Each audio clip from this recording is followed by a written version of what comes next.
আমার পিছনে যে ৩৯ নাম্বার দরজাটা দেখতে পাচ্ছেন, এটা শুধুমাত্র একটা মসজিদের দরজা না, এটা হচ্ছে জান্নাতে প্রবেশ করার একটি দরজা।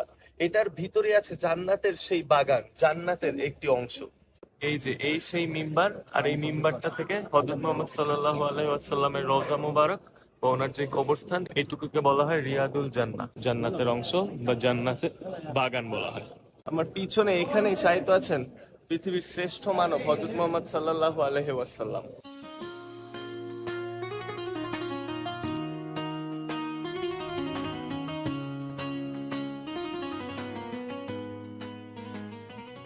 আসসালামু আলাইকুম প্রিয় বন্ধুরা, আজকে আপনাদেরকে নিয়ে যাব এমন একটি জায়গায় যেখানে জান্নাতের সত্যিকারের একটি অংশ আছে। অর্থাৎ আপনি যদি ইনশাআল্লাহ জান্নাতে যেতে পারেন, তাহলে আপনি এই জায়গাটি জান্নাতে দেখতে পারবেন। এমনকি এখানে আছে হযরত মুহাম্মদ সাল্লাল্লাহু আলাইহি ওয়াসাল্লামের রওজা মুবারক, অর্থাৎ ওনার কবর। এই রওজা মুবারকে আপনারা চাইলেই এসে ঘুরে যাবেন আপনার মন মতো, এরকম না। এটার জন্য আপনার পারমিট লাগবে, আর এই পারমিটটা নেওয়া সম্ভব শুধুমাত্র নুসুক অ্যাপে। ওদের ইনফরমেশন সেন্টারের বাইরে অনেকেই এসে জিজ্ঞেস করে যে তারা কিভাবে সময় বুক দিতে পারবে, কিন্তু এখানে দেখবেন ক্লিয়ারলি লেখা আছে যে তারা কোনো ধরনের বুকিং দিতে পারবে না। এটা শুধুমাত্র সম্ভব অ্যাপ দ্বারাই। আমি গত 3 সপ্তাহ ধরে চেষ্টা করছি এই নুসুকে একটা সময় এবং ডেট বুক দেওয়ার জন্য, কিন্তু কোনোভাবেই আমি এখানে টাইম পাচ্ছি না। 3 সপ্তাহের বেশি হয়ে গেছে। তো এখন আমি তারপরেও চেষ্টা করবো। আমার মনটা এখন খুবই খারাপ, কিন্তু ইনশাল্লাহ আল্লাহ যদি ভাগ্যে লেখে রাখে, তাহলে আমি ইনশাল্লাহ এই রওজা মুবারক অবশ্যই দেখে যাবো। তারপরে বন্ধুরা, আমি সেখানে কাজ করে আমাদের দেশি ভাইদেরকে এই ব্যাপারে জিজ্ঞেস করি যে আমি কিভাবে টাইম স্লট পাবো। এমনকি আমি বিভিন্ন গেটে যেয়ে যেয়ে সেখানকার মানুষদের কাছ থেকে জানার চেষ্টা করি যে কিভাবে টাইম বুক দেওয়া যায়, এবং আমার অ্যাপে আমি কন্টিনিউয়াসলি খুঁজতে থাকি। আর ফাইনালি আমি কয়েকদিন পরে একটা টাইম স্লট পাই। আমরা সকলে এখানে যাচ্ছি রওজা মুবারকের দিকে, রিয়াদুল জান্নার দিকে। এইটাই রওজা মুবারকে ঢুকার লাইন, দেখেন বিশাল লাইন এখানে। প্রথমে আপনি এখানে দাঁড়াবেন, এখান থেকে আপনাকে চেক করবে। চেক করার পর আপনি যখন ভিতরে ঢুকবেন, তখন এটা হচ্ছে ওয়েটিং লাইন। একসাথে 200-300 জন করে ঢুকাবে। ওদের হয়ে গেলে আপনাদেরকে আবার ঢুকাবে নেক্সট ব্যাচে। এইভাবে প্রতিজন 30 মিনিট করে সময় পায় এখানে। আমরা এই যে এখন চলে এসেছি, আমরা এই লাইনে দাঁড়িয়ে ওয়েট করব ভিতরে ঢুকার জন্য। প্রথমে ঢুকার সাথে সাথে আপনাদেরকে জুতা ক্যারি করে এরকম একটা ব্যাগ দিবে। এটা আপনারা মাস্ট নিবেন। নেওয়ার পরে আপনারা আরো একটা ছোট ব্যাগ কাঁধে নিবেন, যেন আপনারা ওই কাঁধের ব্যাগে জুতা রাখতে পারেন। আপনাদের যেন এই হাতে এই প্লাস্টিক নিয়ে না ঘুরতে হয়। 40 নাম্বার এই গেটটাকেই বলা হয় বাবে জিবরিল। এখান দিয়ে জিব্রাইল আলাইহিসসালাম আমাদের প্রিয় নবী হযরত মুহাম্মদ সাল্লাল্লাহু আলাইহি ওয়াসাল্লামের কাছে আল্লাহ তাআলার ওহী নিয়ে আসতেন। 39 নাম্বার এই গেটের নাম হচ্ছে বাবে নিসা।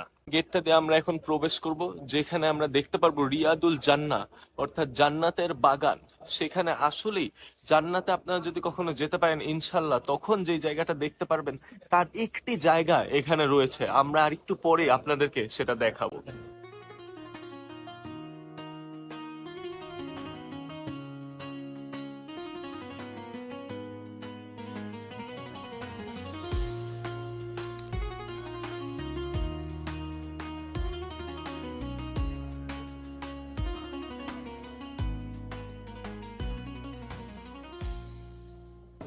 এটা হচ্ছে মেইনলি ওয়েটিং এরিয়া। এখানে সকলে এসে ওয়েট করছেন যে কখন রিয়াদুল জান্নাতে ওনারা যাবেন এবং দেখবেন এবং রওজা মুবারকটা দেখবেন। এখানে অনেকেই আছেন যারা নামাজও পড়ে নিচ্ছেন। তার পাশাপাশি আপনারা দেখবেন এখানে আমাদের ভাইয়েরা আছেন যারা এদের সকলকে জমজমের পানি খাওয়ার জন্য দিচ্ছে এখানে অপেক্ষা করার সময়। জমজমের পানি পান করে আর নফল নামাজ আদায় করে আমরা সেই জান্নাতের অংশটি দেখার জন্য হাঁটা শুরু করি। বন্ধুরা, চলে এসেছি আমি সেই রিয়াজুল জান্নাতে। এই সেই মিম্বার যেখানে আমাদের প্রিয় নবী হযরত মুহাম্মদ সাল্লাল্লাহু আলাইহি ওয়াসাল্লাম খুতবা দিতেন, এবং এখন এখানে শেখরা খুতবা দেয়। বলা আছে যে এই মিম্বার থেকে হাউজা আল কাউথারের পানি বের হবে এবং আমরা কিয়ামতের দিন সেই পানি খেতে পারবো। এই পানি নাকি মধুর থেকেও বেশি মিষ্টি হবে এবং দুধের থেকেও বেশি সাদা হবে। আল্লাহ তাআলা আমাদের সকলের উপর খুশি হয়ে সেদিন সকল মুমিনের জন্য এই পানি দিবেন। যে আপনারা এখানে যে মিম্বারটা দেখতে পাচ্ছেন, এই মিম্বারটা থেকে এই হযরত মুহাম্মদ সাল্লাল্লাহু আলাইহি ওয়াসাল্লামের রওজা মুবারক, মানে ওনার যে কবর, এই পুরাটাই হচ্ছে রিয়াজুল জান্নাহ। এখন আমরা এখানে দাঁড়িয়ে আছি। এই জায়গাটার বর্ণনা দেওয়ার মতো আমার ভাষা নেই। এখানে আসার পরে অন্যরকম একটা ভালো লাগা কাজ করে। অনেকেই এখানে এসে দরুদ শরীফ পড়েন, নামাজ কালাম পড়েন। আপনারাও আসলে অবশ্যই 2 রাকাত নফল নামাজ পড়বেন। এবং বলা হয় যে এখানে যারা এসে দোয়া করে তাদের নাকি মনের দোয়া পূরণ হয়। আপনারাও আসলে অবশ্যই আপনাদের মনের যে দোয়া আছে সেই দোয়াটা চাবেন এখানে এসে। এই যে এখানে যে 1 নাম্বার গেট দেখতে পাচ্ছেন, এই 1 নাম্বার গেটকেই বলা হয় সালাম গেট। এখান দিয়ে ঢুকেই আপনারা হযরত মুহাম্মদ সাল্লাল্লাহু আলাইহি ওয়াসাল্লামের যে রওজা মুবারক আছে সেখানে যে সালাম দিতে পারবেন। আমরা এখন একটু পরেই হযরত মুহাম্মদ সাল্লাল্লাহু আলাইহি ওয়াসাল্লামের রওজা মুবারক বা ওনার কবর দেখব। আমরা দরুদ শরীফ পড়তে পড়তে সামনে যাব এবং একটু পরেই ওনাকে সালাম দেব। ঠিক এই জায়গাতে শায়িত আছেন হযরত মুহাম্মদ সাল্লাল্লাহু আলাইহি ওয়াসাল্লাম। আমার মতো একজন ক্ষুদ্র মানুষ এটা দেখতে পেরেছে, এটা বিশাল ব্যাপার। আলহামদুলিল্লাহ, আল্লাহর কাছে লাখো শুকরিয়া। আর তার একদিকে আছে হযরত আবু বকর রাদিয়াল্লাহু আনহুর কবর, আর আরেকদিকে আছে ওমর ফারুক রাদিয়াল্লাহু আনহুর কবর।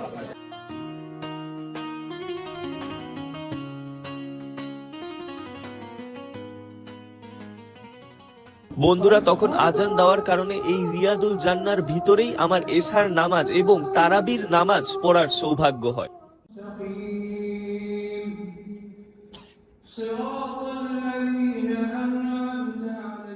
আমার এটা বিশ্বাস হচ্ছে না যে আমার মতো একজন অযোগ্য আর খুবই ক্ষুদ্র একটা মানুষ আজকে এখানে এসে হযরত মুহাম্মদ সাল্লাল্লাহু আলাইহি ওয়াসাল্লামের রওজা মুবারক অর্থাৎ ওনার কবর দেখতে পারবো এবং সত্যিকারের জান্নাতের একটা অংশ যেটা জান্নাতে দেখা যাবে সেই অংশটা আজকে আমি নিজ চোখে দেখবো।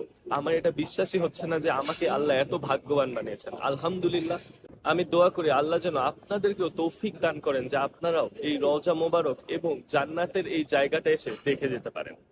ঠিক যেই জায়গাতে রওজা মুবারক এবং রিয়াদুল জান্নাহ, আমি আপনাদের বলছিলাম যে আমি 3.5 উইক ধরে চেষ্টা করছিলাম নুসুক অ্যাপে একটা টাইম বুক দেওয়ার।